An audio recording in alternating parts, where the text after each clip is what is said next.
તો I think last topic જે continue હતો એ આરની વેલ્યુનો ટોપિક કન્ટિન્યુ હતો. અને આરની વેલ્યુ જે છે એ અલગ અલગ યુનિટમાં અલગ અલગ થશે એની. પહેલાં તો કેપિટલ આર એટલે યુનિવર્સલ ગેસ કોન્સ્ટન્ટ.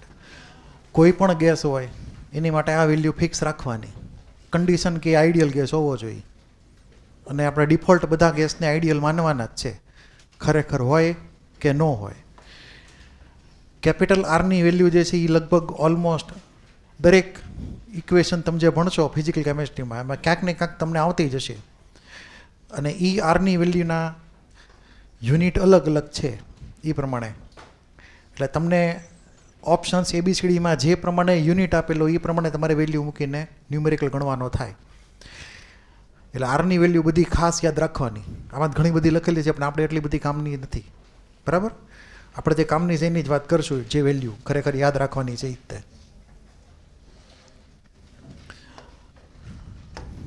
તો આર યુનિવર્સલ ગેસ કોન્સ્ટન્ટ. સૌથી ઇમ્પોર્ટન્ટ વેલ્યુ જે તમારે યાદ રાખવાની છે 8.314 જૂલ પર કેલ્વિન પર મોલ. અને આ વેલ્યુ જે છે એ તમે એપ્રોક્સિમેટલી લઈ શકો 25/3 કેલ્ક્યુલેશનમાં, ક્વિક કેલ્ક્યુલેશનમાં, બરાબર. MCQમાં ફટાફટ ન્યુમેરિકલ ગણવા હોય તો 25/3 લઈને તમે આગળ વધી શકો. થોડી ઘણી એરર રહે પણ એ એપ્રોક્સિમેશન આપણને મળી જાય MCQમાં. બાકી જો થિયરી બેઝ ન્યુમેરિકલ હોય કે જેમાં ગણવાનું હોય ને પછી જવાબ લખવાનો હોય તેમાં તમારે જૂલવાળી વેલ્યુ 8.314 જ ફોલો કરવાની, અથવા જે આપેલી હોય ફોલો કરવાની. પછી બીજો જે નંબર જે છે એમાં આવશે 0.082 લીટર ATM પર કેલ્વિન પર મોલ. તો અહીંયા 0.082 સમજવાનું છે. ત્યારબાદ હવે એક તમે અહીંયા માર્ક કરજો કે આ જૂલનું રિપ્લેસમેન્ટ કોનાથી થયું? લીટર ATMથી રિપ્લેસમેન્ટ થઈ ગયું. પર કેલ્વિન ને પર મોલ તો એમને એમ રહ્યા. મતલબ જૂલ એ એનર્જીનો યુનિટ છે તો લીટર ATM પણ એ એનર્જીનો જ યુનિટ થયો, બરાબર. પછી આપણે એના જે કંઈ કન્વર્ઝન અલગથી લખશું કેવી રીતે એ જૂલમાંથી લીટર ATMમાં કન્વર્ટ કરી શકાય. ત્યારબાદ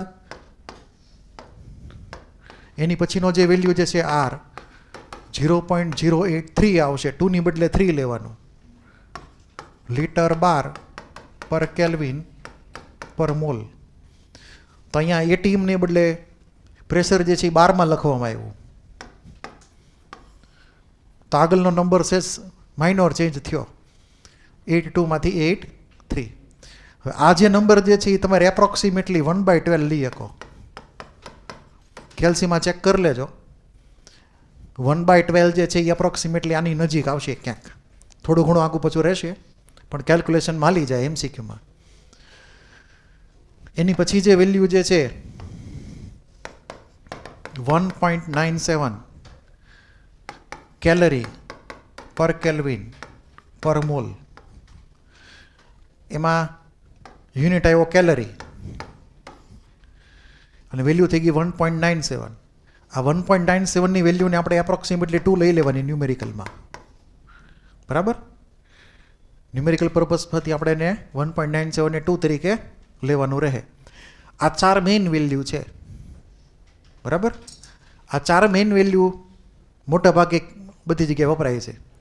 પછી તમે યુનિટ દરેકમાં ચેન્જ કરતા જો એ પ્રમાણે તમને અલગ અલગ વેલ્યુ મળે, જે અહીંયા થોડી ઘણી લખેલી છે. એમાં આપણે હમણાં પડવું નથી થયું, બરાબર. પણ ખાલી કન્વર્ઝન પૂછે તો આપણને થોડું ઘણું આવડવું જોઈએ. પણ પહેલાં આ 4 વેલ્યુ નોટ કરી નાખો પછી આગળ વાત કરીએ.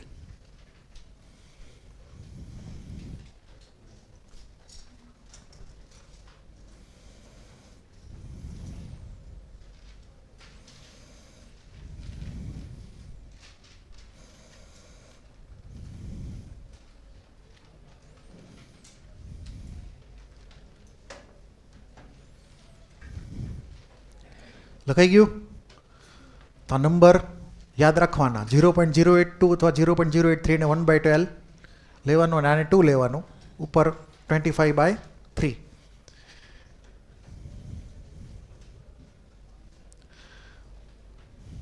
હવે થોડાક બીજા યુનિટની વાત કરી લઈએ આમાં. તો આની અંદર અહીંયા તમને 82.1 લખેલું છે અને અહીંયા એટીએમની યારે એમએલ આવી ગયું, દેખાય છે? મિલીલીટર.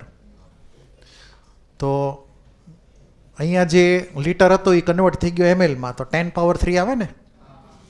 એટલે કે આપણને એ ખબર છે કે 10³ ml મતલબ 1 લીટર. તો અહીંયા લીટર વાળી ટર્મ રિપ્લેસ થઈ ગઈ 10³ થી, એટલે આપણને આ મલ્ટીપ્લાય થઈ ગયું, તો આપણને 82 મળી ગયા. એટલે 82.1 બરાબર. ત્યારબાદ અહીંયા અર્ગવાળી વેલ્યુ છે, 10⁻7 લખીને આવેલું છે. તો તમે એમ સમજી શકો કે આ જૂલ જે હતો એ કન્વર્ટ થઈ ગયો અર્ગમાં. એટલે કે આવો રિલેશન છે, જો હું ભૂલ ન કરતો હતો, 10⁻7 અર્ગ ઇક્વલ ટુ 1 જૂલ, આવું જ છે ને. એટલે એ કન્વર્ટ થઈ ગયું અર્ગમાં. પછી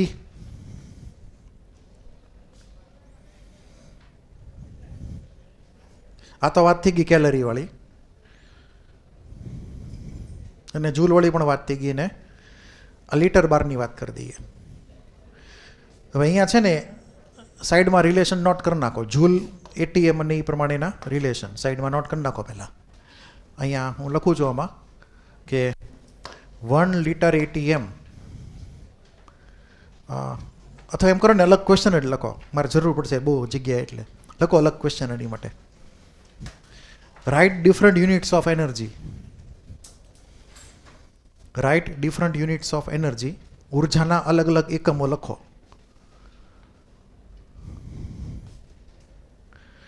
અને તેમને યોગ્ય ક્રમમાં ગોઠવો. And arrange them in proper order.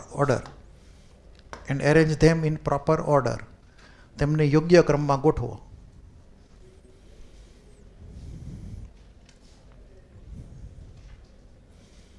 Right different units of energy and arrange them in proper order. ઉર્જાના અલગ અલગ એકમો લખો અને તેને યોગ્ય ક્રમમાં ગોઠવો.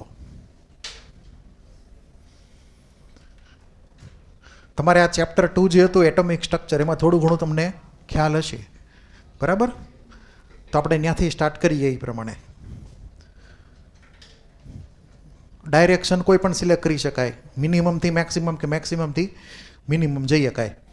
તો આપણે સપોઝ એ પ્રમાણે જઈએ તો પહેલો સ્મોલેસ્ટ યુનિટ ઓફ એનર્જી છે ઇલેક્ટ્રોન વોલ્ટ છે, યાદ છે? અને એની વેલ્યુ જૂલમાં કેટલી છે, કોઈને ખબર છે? Very good, 1.602 10⁻⁻19 joule. આ યાદ રાખવાનું. ત્યારબાદ ઇલેક્ટ્રોન વોલ્ટ પછીનો જે મોટો એકમ આવશે એનર્જીનો, એ કયો થશે? અર્ગ થશે. હમણાં જ વાત કરી હતી. તો 1 અર્ગ એટલે કેટલા થયા?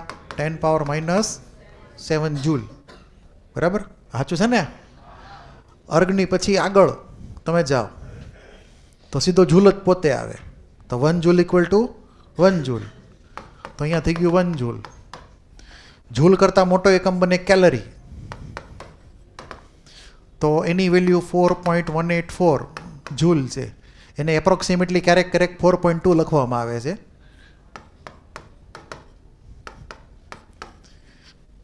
એટલે અમુક બુક્સમાં 4.184 ફોલો કરીને, અમુકમાં પછી 4.2 જૂલ લખીને આગળ વધે. તો 1 કેલરી એટલે 4.2 જૂલ. એની કરતાં તે મોટો એકમ જે છે એ લીટર બાર છે, અને એની વેલ્યુ થાય 100 જૂલ. તો 1 litre bar equal to 100 joule. અને હજી આગળ જાઓ તો 1 લીટર એટીએમ, અને એ થશે 101.32 જૂલ.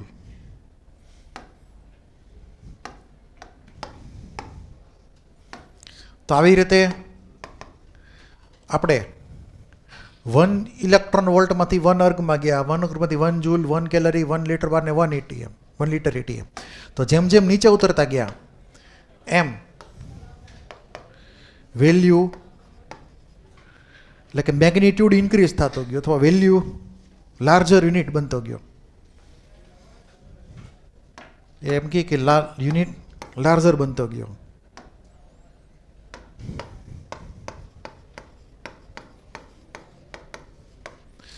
તો 1 ઇલેક્ટ્રોન વોલ્ટ કરતાં 1 અર્ગ મોટો કહેવાય, 1 અર્ગ કરતાં 1 જૂલ મોટો કહેવાય, 1 જૂલ કરતાં 1 કેલરી મોટો કહેવાય. એ પ્રમાણે તમે સમજી શકશો.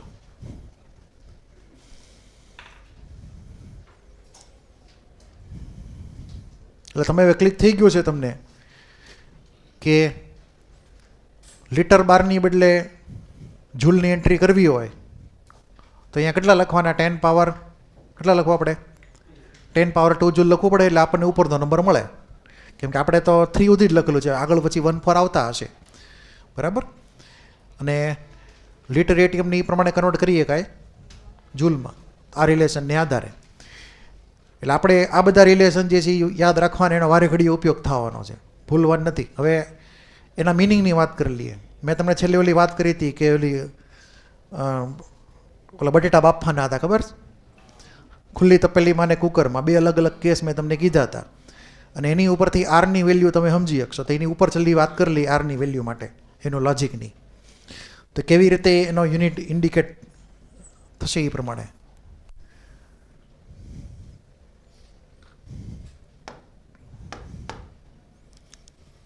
તો અહીંયા માન લો કે આની અંદર 1 મોલ આઈડિયલ ગેસ છે. કેટલો? 1 મોલ ગેસ.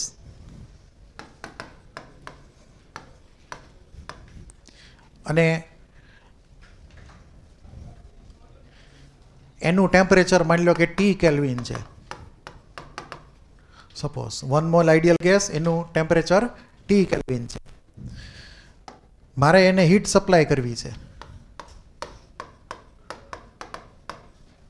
એને હું હીટ કરીશ અને હીટ એવી રીતે કરીશ કે એનું વોલ્યુમ બદલાશે નહીં. એટલે કે હીટિંગ એટ કોન્સ્ટન્ટ વોલ્યુમ, બરાબર? Heating at constant volume. હું એટલી જ હીટ એને આપીશ, હીટ ક્યુ. ક્યુ એટલે સિમ્બોલ છે હીટનો. શું છે? ક્યુ એટલે સિમ્બોલ, એમ એવું માનવાનું, હીટનો સિમ્બોલ. કેટલી જૂલ હીટ એનર્જી આપી. તો 1 મોલ આઈડિયલ ગેસને ટેમ્પરેચર T કેલ્વિન હતું, અમુક એનું વોલ્યુમ V હતું, એમાંથી એને હીટિંગ કરવાનું છે. અને હીટિંગ કરીને આપણે એનું વોલ્યુમ ફિક્સ રાખવાનું, પણ એનું ટેમ્પરેચર જે છે એ બદલી નાખવાનું. નવું ટેમ્પરેચર એનું T+1 સમજી લેવાનું.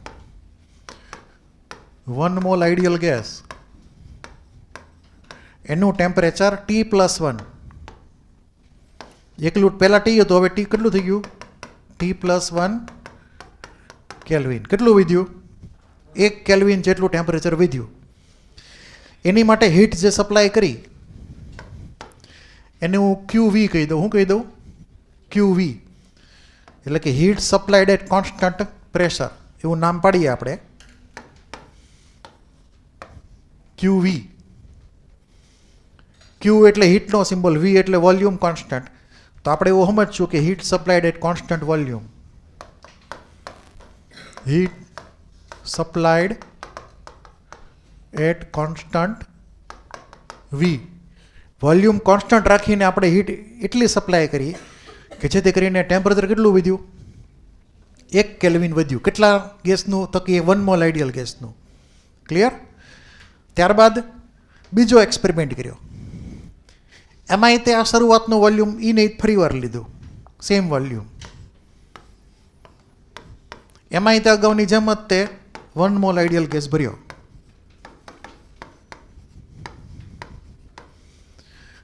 એનું હીટિંગ કર્યું વળી પાછું.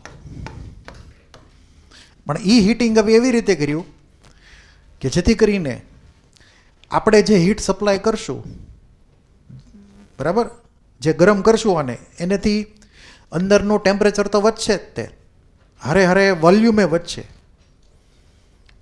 જેથી કરીને અંદરનું પ્રેશર કોન્સ્ટન્ટ રહે. શું રહે? Pressure constant. એટલે કે હીટિંગ એટ કોન્સ્ટન્ટ પ્રેશર. એટલે આપણે હીટિંગ કરવાનું છે, પણ કન્ડિશન કઈ રાખવાની છે? પ્રેશર કોન્સ્ટન્ટ રહેવું જોઈએ. એટલે વોલ્યુમ ભલે વધતું, વોલ્યુમ વધવાનો કાંઈ વાંધો નહીં. જે પ્રેશર શરૂઆતમાં તો એનું એ પ્રેશર રાખવાનું, એમાં કોઈ હળી નહીં કરવાની. તો અહીંયા શરૂઆતનું ટેમ્પરેચર લઈ લઈએ T કેલ્વિન. અને જેથી કરીને આપણે હીટ સપ્લાય કરી એને લીધે એનું જે નવું વોલ્યુમ જે છે એ અગાઉ કરતાં અલગ થઈ ગયું. આનું વોલ્યુમ સપોઝ V1 હોય તો આનું વોલ્યુમ V2 છે. બરાબર, વોલ્યુમમાં ચેન્જ ભલે થતો પણ પ્રેશર ચેન્જ ન થવું જોઈએ. ટેમ્પરેચર હવે થઈ ગયું T+1 કેલ્વિન અને ગેસ જે હતો એ તો 1 મોલ જ હતો.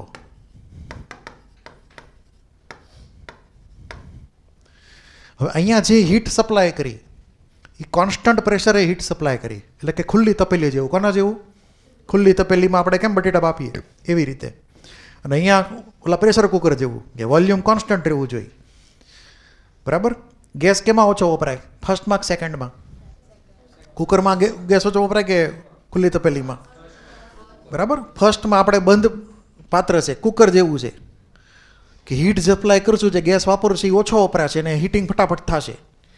એટલે અહીંયા જે મેં લખેલું છે QV, આનો સિમ્બોલ હું આપી દઉં QP. QPને આપણે કહીશું heat supplied at constant pressure, એવો નામ આપી દઈએ. Heat supplied at constant pressure. આની કોઈ એક વેલ્યુ હશે. બરાબર, તો હમણાં જ મેં તમને કીધું એમ કે ફર્સ્ટ કેસમાં વેલ્યુ નાની છે અને સેકન્ડ કેસમાં વેલ્યુ મોટી છે. તો હવે આપણે આ બંને વેલ્યુનો ડિફરન્સ લેવાનો. આ બંને વેલ્યુનો ડિફરન્સ લઈ લ્યો. એટલે કે QP minus QV equal to R. શું કહેશું આપણે એને? QP minus QV equal to R. અને એ આરની વેલ્યુ છે 8.314 જૂલ. આ ડિફરન્સ છે. એટલે કે તમારે 1 મોલ આઈડિયલ ગેસનું ટેમ્પરેચર 1 કેલ્વિન વધારવું હોય કોન્સ્ટન્ટ પ્રેશરવાળા કેસમાં અને ત્યારબાદ કોન્સ્ટન્ટ વોલ્યુમવાળા કેસમાં, અને એમાં બંનેની હીટ એનર્જીની વેલ્યુ ગોતી નાખો QP અને QVની, પછી બેનો ડિફરન્સ લ્યો તો એ ડિફરન્સ આવશે 8.314 જૂલ જેટલો. ક્લિયર? ટેમ્પરેચર કેટલું વધારવાનું થયું? 1 કેલ્વિન. કેટલા મોલ ગેસનું? 1 મોલ ગેસનું. ક્લિયર? બે મેથડ હતી, કાં તો કોન્સ્ટન્ટ પ્રેશર કાં તો કોન્સ્ટન્ટ વોલ્યુમ. એ બેની વેલ્યુનો ડિફરન્સ લેવાનો, એને આપણે R કહેવાનું છે. તો આ ભૂલ થવી જોઈએ નહીં. હવે હું તમને એમ કહું કે માની લો કે આમાં 1 મોલની બદલે 2 મોલ ગેસ હોત તો અહીંયા કેટલી હીટ જોતી હોત મારે? આના ડબલ થાત ને, કેમ કે આ તો ડેટા કોની માટે હતો? 1 મોલ માટે હતો. 2 મોલ ગેસ કરી નાખો તો આ વેલ્યુ કેવી થઈ જાય? ડબલ થઈ જાય. 3 મોલ ગેસ લઉં તો આ મોલ થઈ જાય, અહીંયા ટ્રિપલ થઈ જાય, 3 ગણી થઈ જાય. અને 0.5 મોલ ગેસ લઉં તો 0.5 મોલ ગેસ લઉં તો વેલ્યુ અડધી થઈ જાય. મતલબ આ વેલ્યુ જે છે એ અત્યારે 1 મોલ માટે હતી, એમાં પછી તો ચેન્જ કરશો ગેસનો એમાઉન્ટ તો એ પ્રમાણે એમાં ચેન્જીસ આવશે. એટલે અહીંયા આપણે નોટ લખી નાખીએ કે 1 મોલ માટે છે, ફોર 1 મોલ આઈડિયલ ગેસ. અને ટેમ્પરેચર કેટલું વધારવાનું છે? Only for 1 kelvin. કેટલું? 1 કેલ્વિન જ વધારવાનું છે, એમાં તમે ચેન્જ નહીં કરી શકો કોઈ રીતે. એટલે આરનો જે યુનિટ હતો જે આપણે વાત કરી 8.314 જૂલ પર કેલ્વિન પર મોલ, એ આવી રીતે તમારે સમજવાનો છે. Very very important.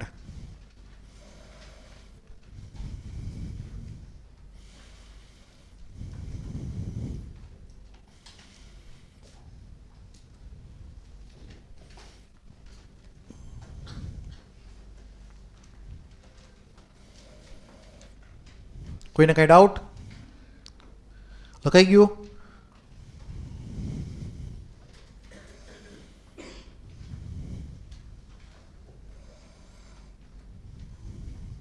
લખો નેક્સ્ટ ક્વેશ્ચન. આ જે છે ને એ ક્વેશ્ચન એ એકચ્યુઅલી મોડ્યુલમાં નથી, પણ આપણે એની જરૂર પડશે આગળ જતાં ગમે ત્યાં. એટલે હારે આરની હારે લખી નાખીએ. બરાબર છે? લખો, what is Boltzmann constant? Spelling લખું છું.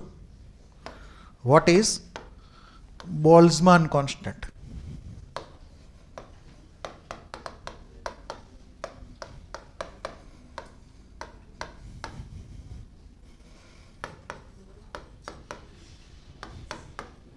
બોલ્ટ્ઝ BOLTZ MANN બોલ્ટ્ઝમાન કોન્સ્ટન્ટ.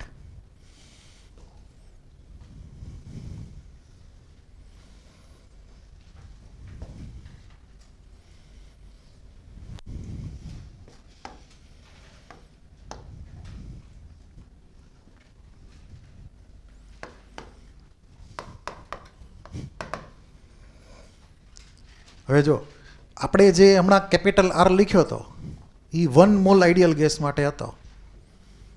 હવે એ 1 મોલ આઈડિયલ ગેસની વેલ્યુ જે છે હું પર મોલેક્યુલ લઈ લઉં. હું લઈ લઉં? પર મોલેક્યુલ. પર મોલ નહીં, કન્વર્ટ કરી નાખું પર મોલેક્યુલમાં, તો નામ થઈ જાય બોલ્ટ્ઝમાન કોન્સ્ટન્ટ. લખો universal gas constant if written per molecule, universal gas constant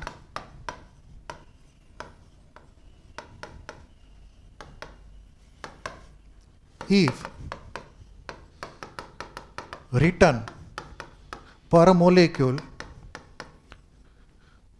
then it is called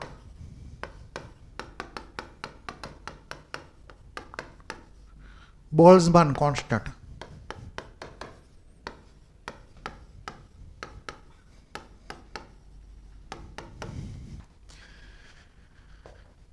આપણે એનો સિમ્બોલ KB લખશું.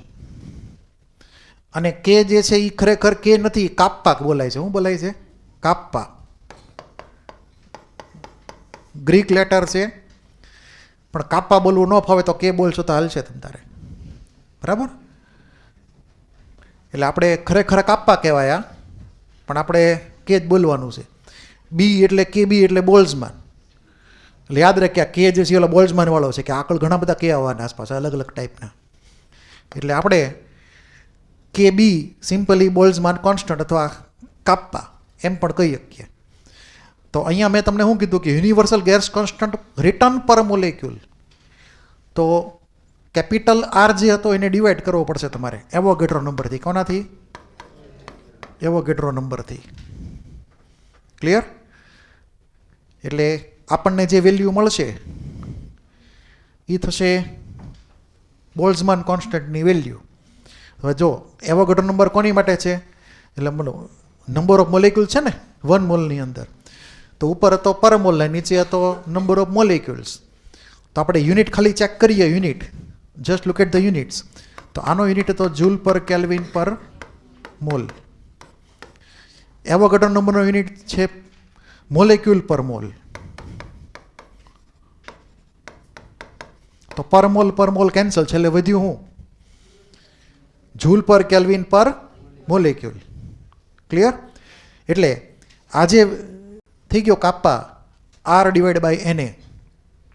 એમાં N એટલે એવોગેડ્રો નંબર, એટલે આપણે બોલ્ટ્ઝમાન કોન્સ્ટન્ટ કહેવાનો.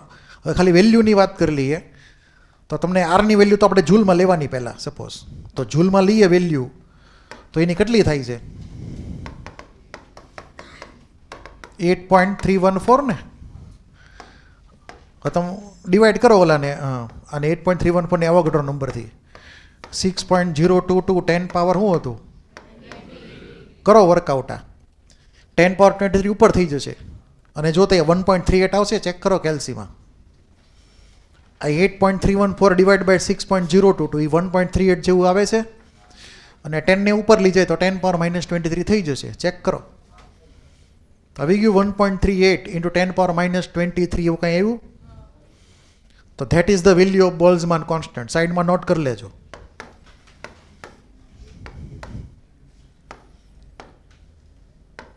.38 10 પાવર 23 આ છે ને 1.38, અને 10 નો પાવર કેટલો થયો? -23 જૂલ પર કેલ્વિન પર molecule. This is the Boltzmann constant. આ આપણને ઘણી બધી જગ્યાએ આગળ જતાં ભટકાવવાનો છે. નોટ કરી લેજો પૂરું.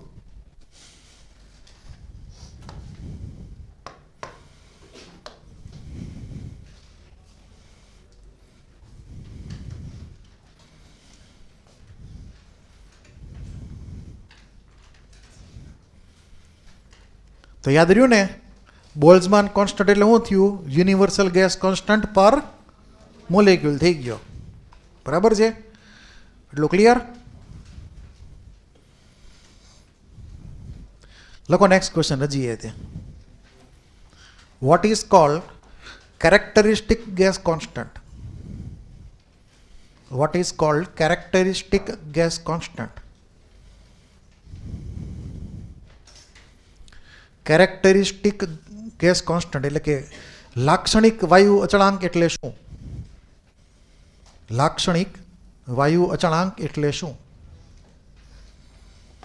What is called characteristic gas constant?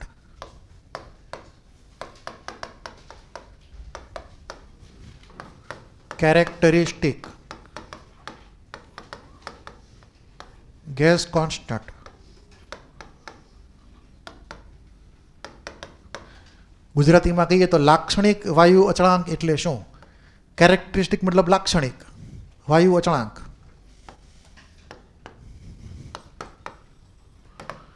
તો આનો મતલબ એમ થાય કે જો કેપિટલ આર જે હતો એ તો યુનિવર્સલ ગેસ કોન્સ્ટન્ટ, બધાને માટે હરખો, ગમે એ ગેસ હોય બધા માટે વેલ્યુ હરખી. જ્યારે આપણે એને કન્વર્ટ કરીએ કેરેક્ટરિસ્ટિક ગેસ કોન્સ્ટન્ટમાં તો એ દરેક ગેસ માટે અલગ અલગ આવશે. તો આપણે એમ કહીએ કે અહીંયા એની ડેફિનેશન પ્રમાણે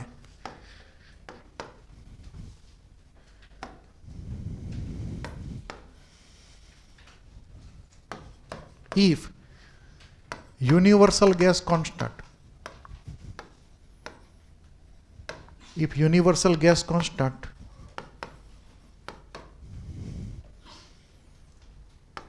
is written per gram of ideal gas, is written per gram of ideal gas,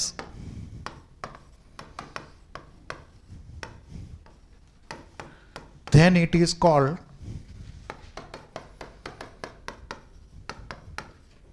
characteristic gas constant.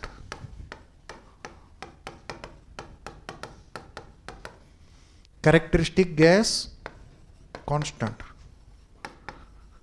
મતલબ કે આપણે જૂલ પર કેલ્વિન પર મોલની બદલે જૂલ પર કેલ્વિન પર ગ્રામમાં જવાનું છે. તો સિમ્બોલ ચેન્જ થશે. કેપિટલ આર જે સિમ્બોલ હતો એની બદલે સ્મોલ આર સિમ્બોલ થઈ જશે. સ્મોલ આર સિમ્બોલ છે લાક્ષણિક વાયુ અચળાંક એટલે કે કેરેક્ટરિસ્ટિક ગેસ કોન્સ્ટન્ટનો. Capital R universal gas constant. તો આરને ડિવાઈડ કરો મોલર માસથી, જે તે પર્ટિક્યુલર ગેસ હોય O2, N2, CO2 વગેરે વગેરે, એનું મોલર માસ નીચે લખવાનું. બરાબર? તો આરનો યુનિટ ચેક કરીએ તો એ થતો તો જૂલ પર કેલ્વિન પર મોલ. મોલર માસનો યુનિટ થાય ગ્રામ પર મોલ. તો મોલ મોલ કટ અને ગ્રામ તો નીચે જ રહેવાના. એટલે ઓવરઓલ ફાઇનલ યુનિટ થઈ ગયો જૂલ પર કેલ્વિન પર ગ્રામ. અને દરેક ગેસના મોલર માસ અલગ અલગ રહેવાના કે હરખા હોય બધાના? H2નું 2 હોય તો N2નું અલગ હોય, 28 હોય. મતલબ તમે અહીંયા 2 લખો તો તમને H2 માટે સ્મોલ આરની વેલ્યુ મળે. તમે N2 માટે 28 લખો તમને N2ની વેલ્યુ મળે. O2 માટે 32 લખવું પડે અહીંયા. મતલબ દરેક ગેસના મોલર માસ અલગ અલગ છે. તો દરેક ગેસ માટે સ્મોલ આરની વેલ્યુ કેવી થવાની છે? બધામાં અલગ અલગ. પણ કેપિટલ આર બધાનો કેવો થશે? હરખો. એટલે અહીંયા ફાઇનલ યુનિટ જે થઈ ગયો જૂલ પર કેલ્વિન પર ગ્રામ. નોટ કરી લેજો. અને એક લાઈન આપણે એડ કરશું આમાં.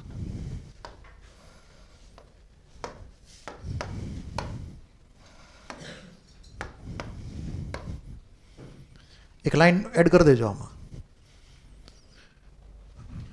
Different gases have different smaller values. Different gases have different smaller values. અલગ અલગ વાયુઓને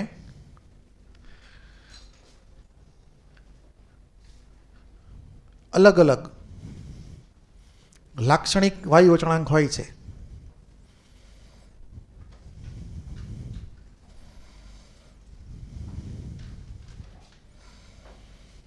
અલગ અલગ વાયુઓને અલગ અલગ લાક્ષણિક વાયુ અચળાંક હોય છે. એટલે કે different gases have different values of small r. Clear? હવે હું તમને સિમ્પલ ટ્રિકી ક્વેશ્ચન પૂછું છું. કેપિટલ કે સોરી આ જે કેબી જે છે બધા માટે હરખો અલગ અલગ? કેબી બધા માટે હરખો. શું કામ? કેમ કે એ પર મોલેક્યુલ છે. શું છે? પર મોલેક્યુલ છે. એટલે આપણે અહીંયા એક એનો યુનિટ લખી નાખીએ પ્રોપરલી. તો આનું સાઈડમાં તમે યુનિટ લખશો ભેગું કરીને, તો જૂલ પર કેલ્વિન પર મોલેક્યુલ એવો થશે. એટલે કે એ પર મોલેક્યુલ છે. મોલેક્યુલ તો બધાનો એક જ ગણવાનો આપણે. એટલે બોલ્ઝમાન કોન્સ્ટન્ટ એવરગ્રીન ફિક્સ જ છે, કેપિટલ બધામાં ફિક્સ જ છે, પણ સ્મોલ આર જે છે એ તો દરેક ગેસ બાય ગેસ અલગ પડશે, કેમ કે અહીંયા મોલર માસ આવશે. તો આ બધી અલગ અલગ ટાઈપના કોન્સ્ટન્ટ હતા જે આપણે ગેસના યુઝ કરવાના રહે. બરાબર? નેક્સ્ટ. તો આ ટોપિક આપણો કમ્પ્લીટ. હવે થોડું ઘણું બીજા આપણને યુનિટ તમને આપેલા હતા અહીંયા.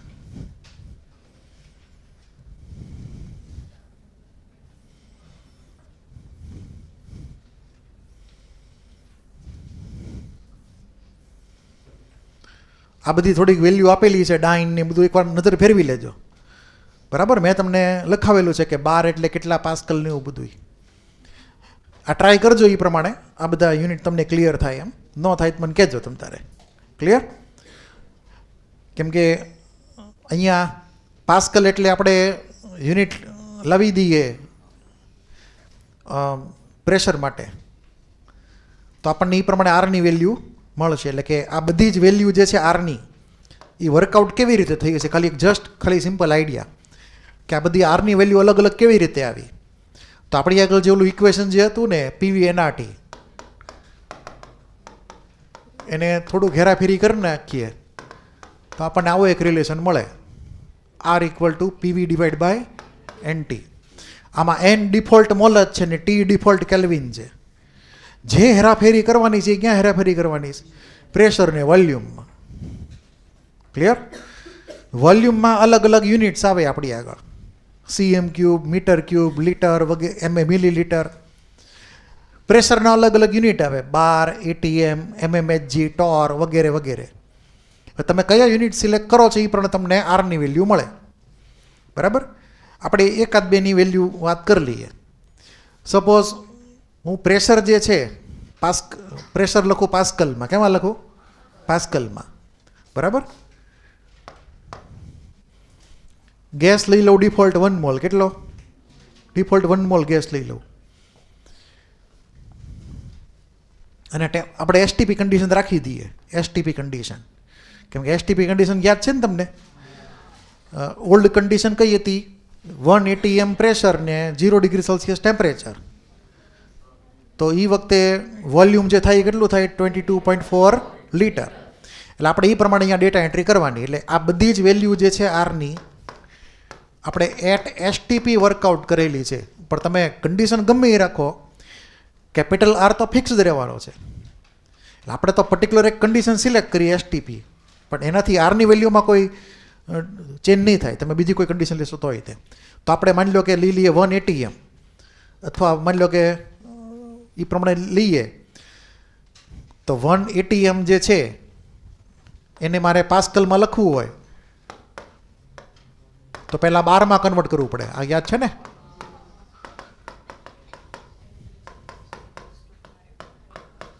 યાદ આવ્યું આવી રીતે લખવાનું? તો મેં એન્ટ્રી મારી અહીંયા પ્રેશરની પાસ્કલના ટર્મ્સમાં. પાસ્કલને કહેવાય ન્યૂટન પર metre square.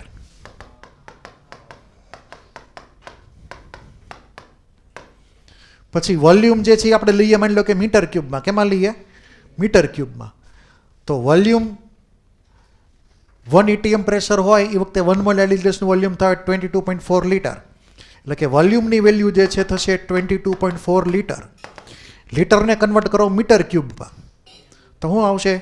22.4 into 10⁻³ metre cube. બરાબર? એટલે આ થઈ ગયો મીટર ક્યુબનો યુનિટ. હવે ન્યૂટન પર મીટર સ્ક્વેરની યાર મલ્ટીપ્લાય થાય મીટર ક્યુબ, તો યુનિટ આપણને કયો મળશે? ન્યૂટન પર metre square into metre cube divide by mole અને kelvin. What is the unit we get? Metre square અને મીટર ક્યુબમાંથી 1 મીટર વધશે છેલ્લે, એટલે ઉપર વધશે ન્યૂટન મીટર, નીચે જૂલ અને જૂલ નહીં, મોલ અને કેલ્વિન.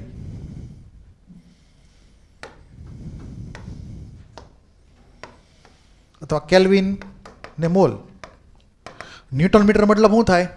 જૂલ થઈ જાય, ખબર છે ને? એ તો જૂલ પર કેલ્વિન પર મોલ, એ થઈ ગયો યુનિટ આપણી માટે. પછી જે આગળ વેલ્યુ આવે એ તમે ગણી શકો આ બધી વેલ્યુ મૂકીને, જે મેં તમને કીધી એ પ્રમાણે. ટીની વેલ્યુ 273, એટલે બધું મૂકીને ગણો ને તમને આરની વેલ્યુ મળશે એટલી, 8.314 જૂલવાળી. ક્લિયર? એકવાર ટ્રાય કરવાની, બાકી બધું બહુ કંઈ ડીપમાં જવાની જરૂર છે નહીં, ખાલી વન ટાઈમ જ છે આ બધું. એટલે તમને ખાલી ઇન્ટ્રોડક્શન છે કે આરની વેલ્યુ આપણે કેવી રીતે મેળવી, એમાં પી ને વીના યુનિટ મૂકવાના થાય પ્રોપરલી, એટલે આપણને આરની અલગ અલગ વેલ્યુ મળશે એ પ્રમાણે. હલો, કોઈને કાંઈ ડાઉટ? તો આર વાળો ટોપિક આપણો કમ્પ્લીટ. હવે હાવ નવો ટોપિક, ડાલ્ટન્સ લો.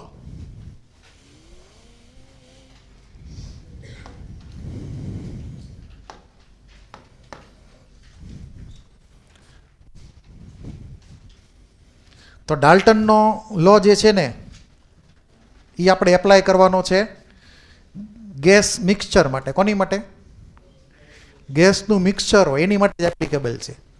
અને એમાં એક કન્ડિશન મૂકશું કે આપણે સિલિન્ડરમાં જે બધા ગેસ ભરેલા છે એની વચ્ચે રિએક્શન ન થવી જોઈએ.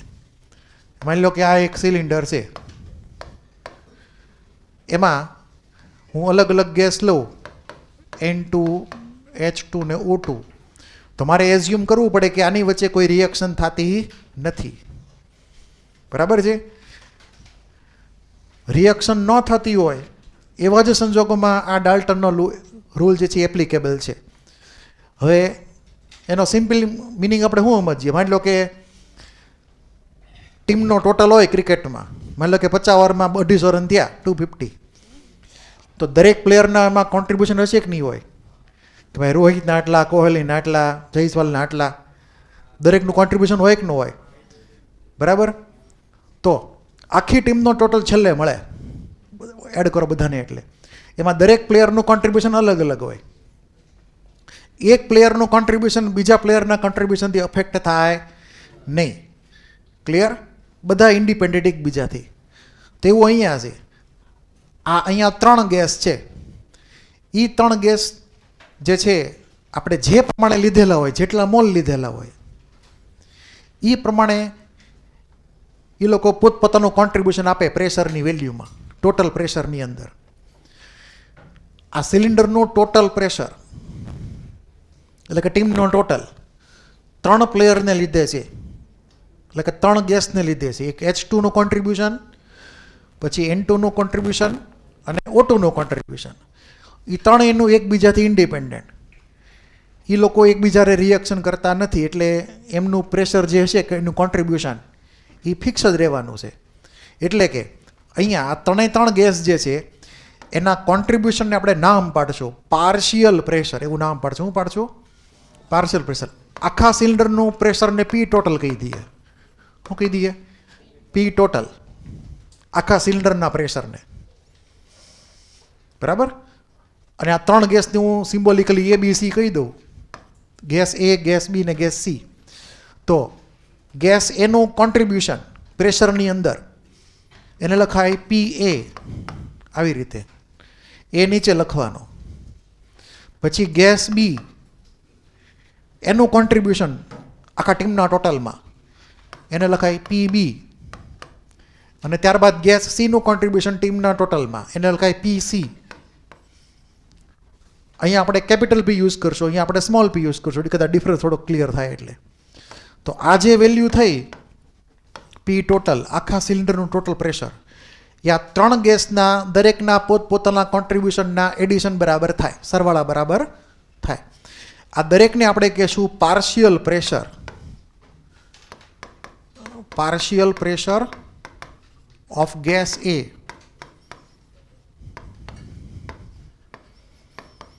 એટલે કે ગેસ એનું પાર્શિયલ પ્રેશર, એટલે કે ગેસ એનું કોન્ટ્રીબ્યુશન પી ટોટલની અંદર. એ જ પ્રમાણે પીબીનો મતલબ આપણે એવો કરવાનો કે પાર્શિયલ પ્રેશર ઓફ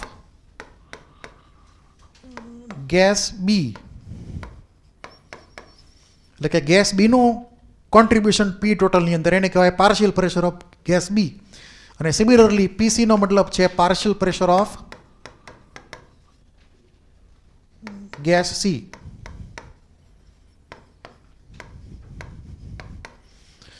તો પીએ, પીબી ને પીસી એકબીજાથી બિલકુલ ઇન્ડિપેન્ડન્ટ છે, બરાબર. અને ડિપેન્ડ કરશે એમના પોતપોતાના કેટલા કેટલા મોલ પ્રેઝન્ટ છે, ગેસ એના કેટલા, ગેસ બીના કેટલા, કે ગેસ સીના કેટલા. એક જણનું કોન્ટ્રીબ્યુશન બીજાના કોન્ટ્રીબ્યુશનથી અફેક્ટ થશે નહીં. આ તમારે યાદ રાખવાનું. હવે ડાલ્ટનના લોમાં ક્યાં આવ્યો? હવે તો ડાલ્ટને એવું કીધું કે the total pressure exerted by the mixture, એમાં કન્ડિશન મૂકી હતી નોન રિએક્ટિંગ ગેસીસ, એકબીજાને રિએક્શન ન કરીને એવા જ ગેસ લેવાના. અને એ ટોટલ પ્રેશર કોના જેટલું થાય? તો કે સમ, એટલે કે સરવાળો, sum of partial pressure of individual gases. દરેકના ગેસ પોતાના એનું જે કોન્ટ્રીબ્યુશન હોય એના એડિશન બરાબર લેવાનું છે. એટલે તમારે આ કન્ડિશન યાદ રાખવાની કે રાસાયણિક પ્રક્રિયા ન થવી જોઈએ. અને જો એ કેમિકલ રિએક્શન થઈ જતી હોય તો આ ડાલ્ટનનો રૂલ એપ્લિકેબલ છે નહીં. માની લો કે હું તમને એક એક્ઝામ્પલ આપું એની માટે, કે હવે તમને એસિડ બેઝ ખબર છે? ખબર છે ને એસિડ બેઝ? ઓકે, તો તમને યાદ હશે કે માની લો કે આ સિલિન્ડર છે, એમાં હું એમોનિયા ગેસ લઉં. એમોનિયા ગેસ છે ને એ બેઝિક છે. પછી બીજો એક ગેસ લઉં HCl, હાઇડ્રોજન ક્લોરાઇડ ગેસ, એ એસિડિક છે. તો આ બે ગેસને ભેગા કરો તો રિએક્શન થયા વગર રહે નહીં. કેમિકલ રિએક્શન એટલે રાસાયણિક પ્રક્રિયા થાય ને થાય, ભગવાને ન રોકી શકે. ક્લિયર? થશે જ તે. એટલે જેવા આ બે તમે એક જગ્યાએ ભેગા કરશો તો એમાંથી આપણને મળશે NH4Cl સોલિડ, આપણને મળશે NH4Cl solid, ammonium chloride solid મળશે આપણને, સોલ્ટ, ક્ષાર મળશે આપણને સીધો. મતલબ આપણે તો બે ગેસ નાખ્યા હતા, એ બી ગેસની વચ્ચે રિએક્શન થઈ ગઈ ને એમાંથી બની શું ગયું? એમોનિયમ ક્લોરાઇડ સોલ્ટ બની ગયું. હવે કોઈ ગેસ વધ્યો? હવે કોઈ ગેસ વધ્યો નહીં. ગેસ છે એની તો પ્રેશર ક્યાંથી આવે? તો પછી આ તો સોલિડ થઈ ગયું ને, સોલિડનું કંઈ પ્રેશર એટલું બધું ન હોય કે સિલિન્ડર ઉપર. ક્લિયર એટલું? એટલે આ બધા જે છે આ બેનું કોમ્બિનેશન લઈએ તો એમાં તો રિએક્શન થવા માંડી. તો ડાલ્ટનનો રૂલ જે છે આ બેના કોમ્બિનેશન માટે એપ્લિકેબલ છે નહીં. પણ અહીંયા જે મેં ગેસ લીધેલા છે N2H2 ને O2, એમાં રૂમ ટેમ્પરેચર હોય, એટલે કે 25 ડિગ્રી ટેમ્પરેચર હોય તો N2 અને O2 વચ્ચે રિએક્શન ન થાય. H2ની રિએક્શન N2 હારે ન થાય, કે નો H2ની રિએક્શન O2 હારે થાય. ત્રણેય ગેસ એકબીજાને રિએક્શન કરે નહીં નોર્મલ ટેમ્પરેચરે, રૂમ ટેમ્પરેચરે. તો આ બધાના કોમ્બિનેશનમાં આપણે ડાલ્ટનનો રૂલ એપ્લાય કરી શકીએ. તો આ વાત હતી ડાલ્ટનના રૂલની, કે પાર્શિયલ પ્રેશર કોને કોને કહેવાય. એમ પહેલાં તો ટીમના ટોટલમાં દરેકનું contribution, that is the partial pressure. સમજાઈ ગયું પહેલાં એટલું? કોઈને કાંઈ ડાઉટ આમાં? હવે આ નક્કી કેવી રીતે કરવું પાર્શિયલ પ્રેશર? તો પછી એ કેવી રીતે નક્કી કરવું? તો નેક્સ્ટ સ્લાઇડ લઈએ. આ વાત આપણે થઈ ગઈ, બરાબર? કે તમને અહીંયા જે લખીને આપેલું છે તે મુજબ પી ટોટલ P1, P2, P3 અથવા PA, PB ને PC એ પ્રમાણે સમજીએ કાંઈ. હવે મોલ ફ્રેક્શનની વાત આવી. હવે તમારે મોલ ફ્રેક્શન ખબર? તમને મોલ ફ્રેક્શન કોને કહેવાય? મોલ અંશ ખબર છે? ઓકે, હાલો. તો જસ્ટ ઇમેજિન કરો કે આ H2 ગેસ જે છે, N2 ગેસ સપોઝ, એના 1 મોલ નાખેલા છે.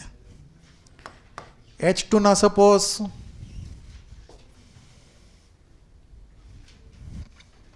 2 મોલ નાખેલા છે અને O2 ના સપોઝ 3 મોલ નાખેલા છે. અને આનું ટોટલ પ્રેશર જે છે ધારો કે એ 60 ATM છે સપોઝ. કેટલું છે? 60 ATM. જસ્ટ ઇમેજિન કરો ટોટલ પ્રેશર. વોલ્યુમની આપણે બહુ અહીંયા ચિંતા નથી કરવી. તો મેં સપોઝ આ સિલિન્ડરની અંદર 1 mall N2 gas, 2 mall H2 gas ને 3 મોલ O2 ગેસ ભેગા કર્યા. ટોટલ મોલ ગેસના કેટલા થયા? 6 મોલ થયા. તો મને એમ કહો કે ભાઈ N2 નો મોલ ફ્રેક્શન કેટલો થશે? 1/6. Very good. હાલો, H2 ગેસનો મોલ ફ્રેક્શન કેટલો થશે? 1/3. અને O2 ગેસનો mall fraction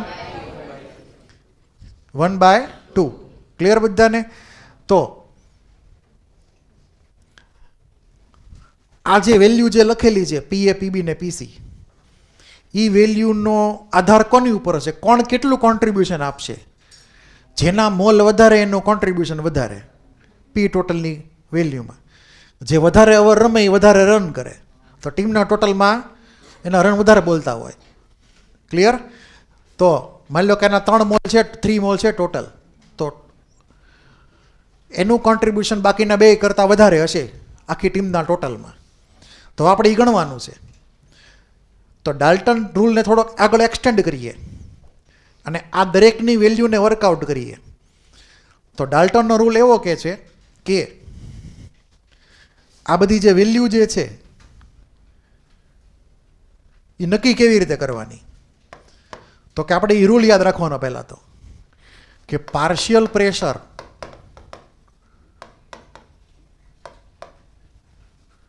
of A gas A directly proportional છે એના પોતાના મોલ ફ્રેક્શનને.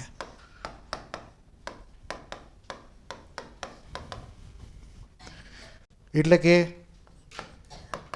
સ્મોલ p પ્રપોર્શનલ છે x ને, એનો પોતાનો મોલ ફ્રેક્શન. અને આ સાઇન રિમૂવ કરો પ્રોપોર્શનાલિટી એટલે કે સપ્રમાણતાની, તો આપણને એક કોન્સ્ટન્ટ એડ કરવો પડે. તો સ્મોલ p એટલે partial pressure equal to mole fraction multiplied by p total. પછી માની લો કે અહીંયા ફર્સ્ટ નંબરનો ગેસ હોય તો P1 અને X1, સેકન્ડ નંબરનો ગેસ હોય તો P2 ને X2 અથવા PA ને XA, એ પ્રમાણે સમજીએ કાંઈ. તો અહીંયા આ થઈ ગઈ ફોર્મ્યુલા. એટલે અહીંયા હું I લખું છું ત્યારે ખાલી ith નંબરનો ગેસ હોય 1, 2, 3 અથવા ABC કરીને, તો આપણે એ પ્રમાણે સમજી શકીએ. તો આ જે છે એ જનરલ ફોર્મ્યુલા થઈ કોઈ પણ ગેસના પાર્શિયલ પ્રેશરને ફાઇન્ડ કરવાની, કે કોઈ પણ ગેસનું પાર્શિયલ પ્રેશર એના પોતાના મોલ ફ્રેક્શનને ડાયરેક્ટલી પ્રપોર્શનલ સમપ્રમાણમાં હશે. જેના મોલ ફ્રેક્શન વધારે એની વેલ્યુ પાર્શિયલ પ્રેશરની વધારે. તો અહીંયા ડાયરેક્ટ આપણે પહેલાં લખી નાખીએ મોલ ફ્રેક્શન કોના કોના કેટલા છે. તો N2 માટેનો મોલ ફ્રેક્શન જે થયો એ કેટલો થયો? x N2 1/6, x H2 કેટલો થયો? 1/3 અને x O2 1/2. તો હું તમને એમ કહું કે ભાઈ ટોટલ પ્રેશર જો 60 હોય તો H2, N2 ને O2 નું પાર્શિયલ પ્રેશર કેટલું? તો આ જે ફોર્મ્યુલા છે એ લોજિક એપ્લાય કરીએ આપણે. તો પાર્શિયલ પ્રેશર ઓફ N2, તો N2 નો મોલ ફ્રેક્શન મલ્ટિપ્લિકેશનમાં P ટોટલ. હવે મને વેલ્યુ આપી દીધી છે મોલ ફ્રેક્શન N2 ની સામે પ્રમાણે, કે N2 ની મોલ ફ્રેક્શનની વેલ્યુ જે છે એ 1/6 છે. ટોટલ પ્રેશર છે 60 ATM. તો આન્સર આવ્યો 10 ATM.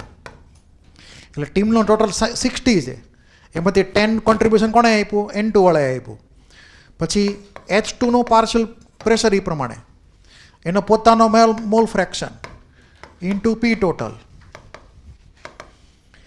x H2 જે છે એ આપણને આપેલો છે 1/3, ટોટલ વેલ્યુ 60 છે, તો આન્સર થયો 20 ATM. તો ટોટલ 60ની વેલ્યુમાં 20નું કોન્ટ્રીબ્યુશન છે એ H2 નું છે પાર્શિયલ પ્રેશર. અને એ જ પ્રમાણે છેલ્લે O2 નું પાર્શિયલ પ્રેશર, એનો પોતાનો mole fraction multiplied by P total. O2 નો મોલ ફ્રેક્શન 1/2 છે, એની હારે 60 ટોટલ વેલ્યુ મલ્ટીપ્લાય થાય, તો આન્સર આવે 30 ATM. મતલબ આઉટ ઓફ 60 30 જે છે એ કોન્ટ્રીબ્યુશન પામે છે O2 દ્વારા.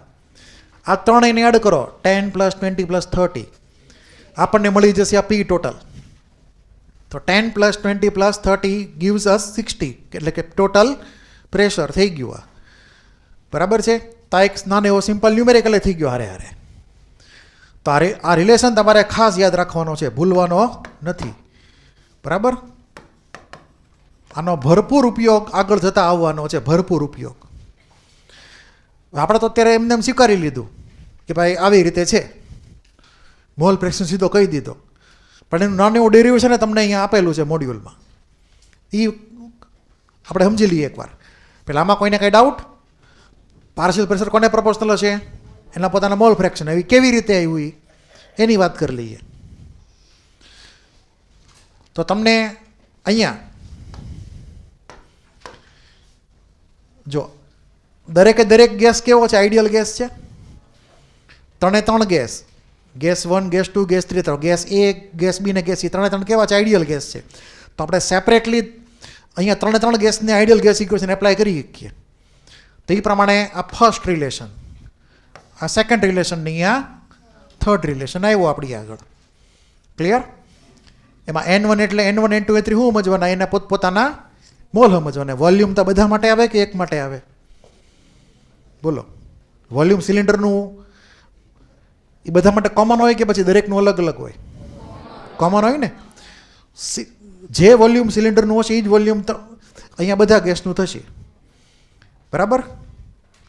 હવે અહીંયા આ બધાને એડ કરી દઈએ.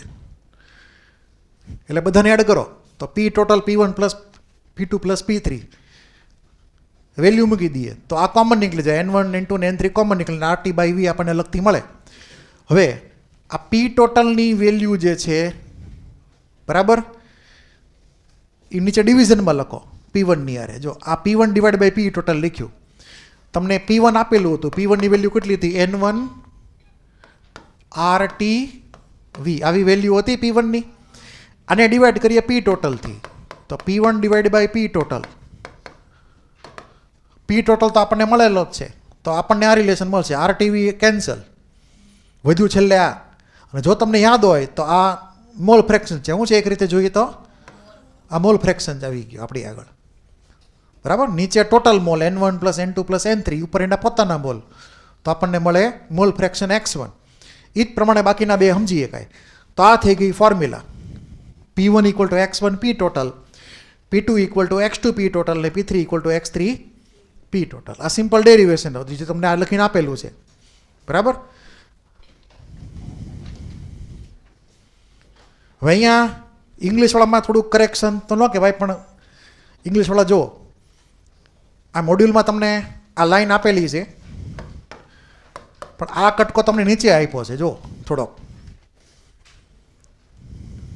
ધ્યાનથી જુઓ.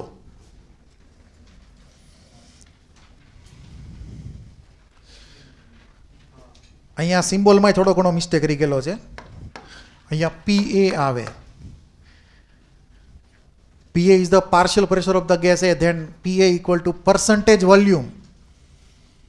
આનો પ્રોપરલી મિનિંગ લખીએ તો PA = %V into P total divided by 100. આવી એક ફોર્મ્યુલા. પણ આનો ઉપયોગ ક્યાંય ઉપયોગ આવે છે નહીં, એને ખોટી લખેલી છે. આવી કોઈ ફોર્મ્યુલા આપણે એપ્લાય કરવાની છે નહીં, ચિંતા નહીં કરતા. બરાબર. ગુજરાતીમાં એ પ્રમાણે લખેલું છે, પણ આ ફોર્મ્યુલા લગભગ ક્યાંય નથી એપ્લાય કરવાની આવતી ન્યુમેરિકલમાં કોઈ જગ્યાએ. એટલે આ પોઈન્ટે બહુ ચિંતા કરવાની નહીં. હવે આ જે કટકો જે છે એ તમારે ગુજરાતીવાળા નથી લખેલો, છાપી નાખજો આ કટકો ગુજરાતીવાળા. બરાબર. ઇંગ્લિશવાળામાં આ કટકો આપેલો છે, પહેલાં વાંચો અને નોટ કરી લ્યો ત્યાં સુધીમાં.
ગુજરાતીવાળા નોટ કરી લેજો, પછી વાત કરીએ હું આમાં છે એ પ્રમાણે.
લખાઈ ગયું?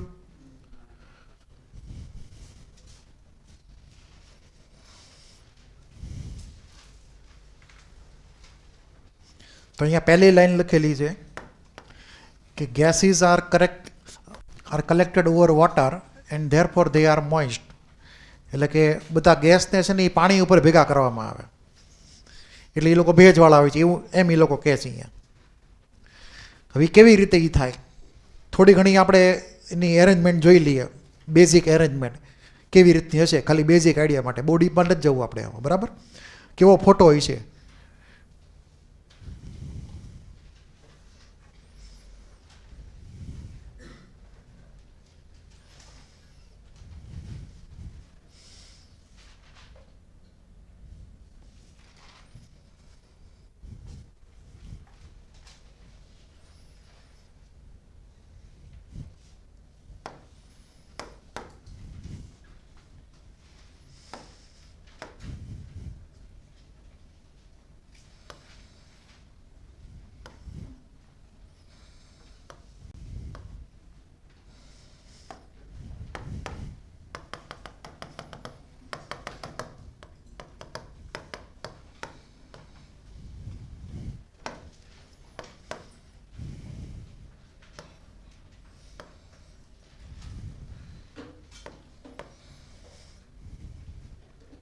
આવી ટેસ્ટ ટ્યુબ ઊંધી રાખેલી છે. કેવી રીતે?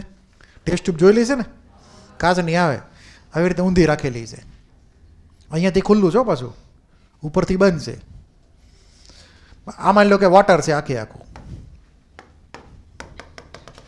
આપણે આવી રીતે ગોઠવ્યું હોય ને તો આ ભાગ જો ડૂબેલો છે, દેખાઈશ ને અત્યારે આ બધું લેવલ છે, બધું ક્લિયર. અહીંયા જે લેવલ હશે એ જ લેવલ બધી જગ્યાએ હશે એ પ્રમાણે. હવે આમાં થોડો ઘણો ગેસ હશે પણ એ એર ને એવું બધું સમજી લ્યો. એર હશે, પછી મોઇસ્ટ એટલે સમજી ગયા ને, ભેજ. આ જે એટલો ભાગ વધ્યો એમાં એર માની લ્યો. એર એટલે O2N2 પ્લસ વોટર માની લેવાનું. શું માની લેવાનું? ભેજ એટલે H2O ગેસ, બરાબર? મોઇસ્ચર ટૂંકમાં. હવે આની એરેન્જમેન્ટ આપણે આગળ કનેક્ટ કરવાની છે. તો અહીંયા આપણે એક પાત્ર મૂકી દઈએ,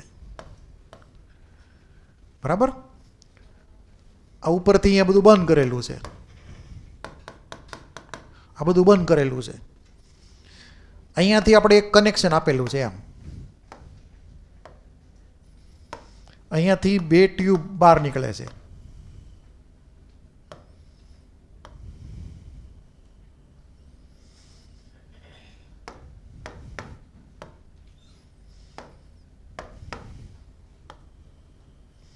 આખી ટ્યુબ જે છે એ ક્યાં લઈ ગયા આપણે? અહીંયાથી બહાર આવી ટ્યુબ, બરાબર. અહીંયા રિએક્શન થતી હતી. માની લો કે ઝીંકની આરે આપણે ડાયલ્યુટ HCl નાખેલો છે. શું નાખેલો છે? ડાયલ્યુટ HCl અથવા ડાયલ્યુટ સલ્ફ્યુરિક એસિડ, મંદ સલ્ફ્યુરિક એસિડ. તો રિએક્શન થાય તો અહીંયા H2 ગેસ પ્રોડ્યુસ થાય. આ રિએક્શન હું લખું તો ZnCl2 બને અને H2 ગેસ પ્રોડ્યુસ થાય. અને એ H2 ગેસ જે છે એ આમાંથી બહાર આવશે. એન્ટર ક્યાં થશે? અહીંયા ભેગો થશે. ક્લિયર? આ H2 ગેસ અહીંયા પ્રોડ્યુસ થયો, આ રિએક્શન થઈ ગઈ એટલે આ પ્રમાણે. તો H2 ગેસ આમાંથી બહાર આવ્યો, બહાર જઈને સીધું ક્યાં ગયો? અહીંયા ભેગો થયો. એટલે અહીંયા કોણ ભેગું થયું? H2 ગેસ, બરાબર. તો આપણે અહીંયા જે H2 ગેસ ભેગો કર્યો છે એની પછી મોઇશ્ચર એ છે. મોઇશ્ચર એટલે ભેજ, એટલે H2O ગેસ પણ પ્રેઝન્ટ છે. કેમ કે એ ભેજમાંથી જ થઈને આવ્યો ને બહાર, પાણીમાંથી જઈને આવ્યો ને બહાર પાછો. એટલે પલ્લી જાય કે ન પલ્લી જાય? પાણીમાંથી બહાર આવે તો પલ્લે કે ન પલ્લે? એટલે પલ્લીને થોડોક બહાર એટલે ભેજવાળો થઈ ગયો. શું થઈ ગયો? ભેજવાળો થઈ ગયો. એટલે કે મોઇશ્ચર આવી ગઈ હારે હારે H2 ની હારે, એવું માની લેવાનું. બીજું એ કે H2 ગેસ છે ને એ ઓગળતો નથી પાણીમાં એટલો બધો. પાણીમાં એટલો બધો ઓગળશે એ નહીં, એ એમને એમ રહે. એટલે જ્યારે આપણે અહીંયાથી H2 ગેસ પાસ કરશું આવી રીતે નળી દ્વારા, તો ઉપર અહીંયા ટેસ્ટ ટ્યુબના ઉપરના ભાગમાં કલેક્ટ થઈ જશે. નીચે કોણ છે? અહીંયા પાણી છે. પાણીમાં તો ઓગળી નહીં કે. એટલે અહીંયા જે પાર્ટ થયો એની અંદર H2 ગેસ આવશે. એટલે થશે શું કે તમે ફિઝિક્સ પ્રમાણે વિચારો તો અહીંયા વધારે ગેસ છે તો પ્રેશર વધ્યું ઘટ્યું? પ્રેશર વધ્યું ને એટલે આ લેવલ સીધું નીચું જાય. શું જાય? આ વોટરનું લેવલ અહીંયાથી નીચું જાય, આ સાઈડથી ઉપર જાય આમ. એટલે અહીંયા વોટર નીચે ગયું કેમ કે ઉપર પ્રેશર વધી ગયું, નવા ગેસ આવ્યા. એટલે આ લેવલ નીચે જશે ટ્યુબની અંદર, ટેસ્ટ ટ્યુબની અંદર, ને અહીંયા લેવલ બાર ઉપર જશે. ક્લિયર? એટલે આને ઘણીવાર એમ કે ભાઈ ડાઉનવર્ડ ડિસ્પ્લેસમેન્ટ ઓફ વોટર, એવું ઘણીવાર નામ પડે. શું નામ પડે? Downward displacement of water. કેમ કે તમે જેમ જેમ અહીંયા ગેસ ભરતા જશો એમ પ્રેશર વધશે એટલે આ પાણી નીચે આવતું જશે, નીચે આવશે. અહીંયા લેવલ ધીમે ધીમે ઉપર જતું જશે. તો આને કહેવાય ક્યારેક ક્યારેક ડાઉનવર્ડ ડિસ્પ્લેસમેન્ટ ઓફ વોટર દ્વારા ગેસ કલેક્ટ કર્યો. પણ આ મેથડ એપ્લિકેબલ એવા જ ગેસ માટે છે જેમાં એ ગેસ વોટર સોલ્યુબલ ન હોય, પાણીમાં ઓગળે તો ન હોવો જોઈએ. પાણીમાં ઓગળશે તો આ મેથડ હાલશે નહીં. એટલે જે ગેસ પાણીમાં ન ઓગળે, O2, N2, H2 એવા બધા ગેસ માટે એપ્લિકેબલ થશે. એમોનિયા ગેસ પાણીમાં ખૂબ જ વધારે માત્રામાં સોલ્યુબલ છે, ખૂબ જ વધારે માત્રામાં. તો એમોનિયા ગેસ માટે આ મેથડ હાલે નહીં.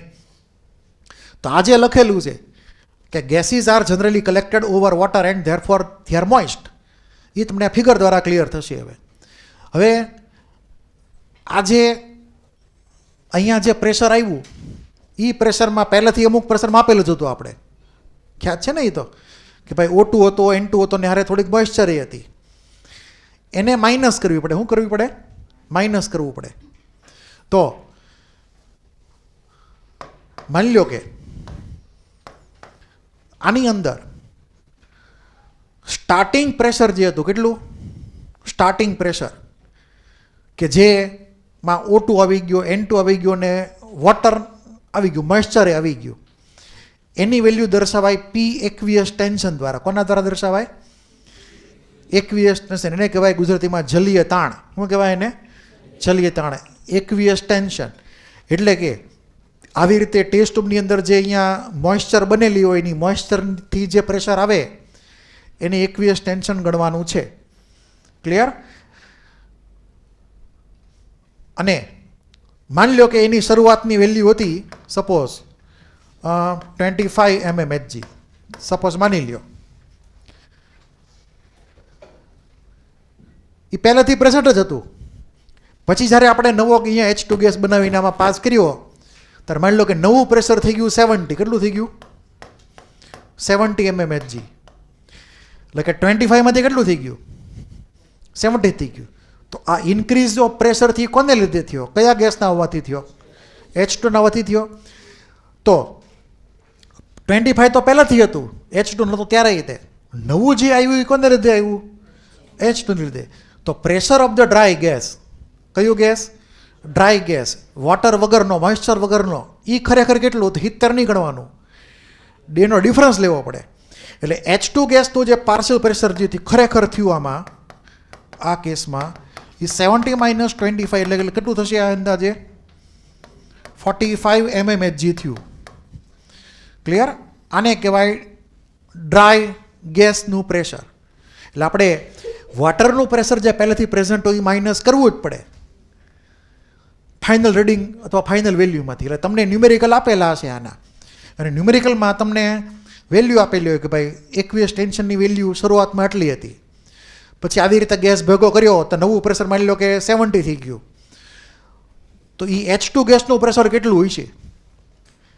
ડ્રાય ગેસ, સૂકો ગેસ, ભેજ વગરનો, તો 70 - 25 ધેટ મીન્સ 45 mmHg થઈ ગયું એનું પ્રેશર. 70 નથી ગણવાનું અને 25 નથી ગણવાનું, બેનો ડિફરન્સ લેવાનો છે. આ સમજ પડી તમને? કોઈને કાંઈ ડાઉટ? કેમ કે આને લગતા ન્યુમેરિકલ તમને આવશે ક્યારેક ને ક્યારેક, પણ આ લોજિક થોડુંક અલગ રીતનું છે, યાદ રાખજો. આમાં કોઈને કાંઈ ડાઉટ હોય તો બોલી જાઓ. છે કોઈને કાંઈ ડાઉટ? આ ફિગર ડ્રો કરી નાખો એ પ્રમાણે. અને આને ઘણીવાર કહે છે ડાઉનવર્ડ ડિસ્પ્લેસમેન્ટ ઓફ વોટર.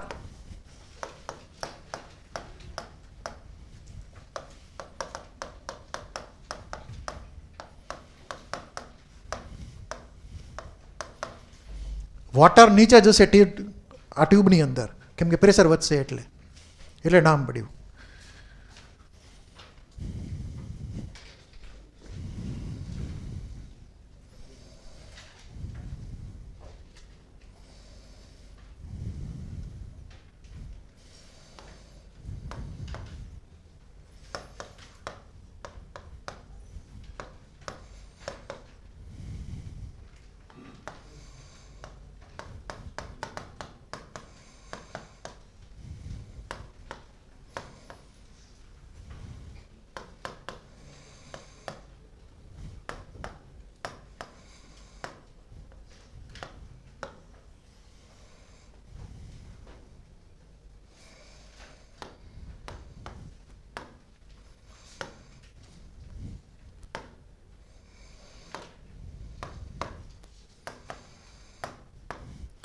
હવે અહીંયા એક ટર્મ લખેલી છે,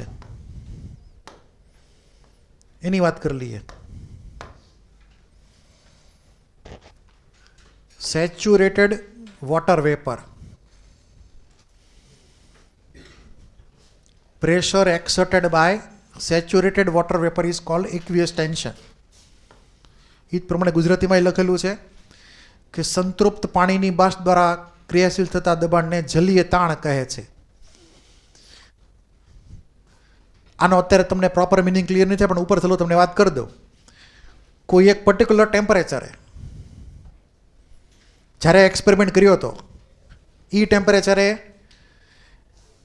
આખા વર્લ્ડમાં કોઈ પણ જગ્યાએ ટેમ્પરેચર ફિક્સ રાખો, એક્સપેરિમેન્ટ આખા વર્લ્ડમાં ગમે ત્યાં કરો, તો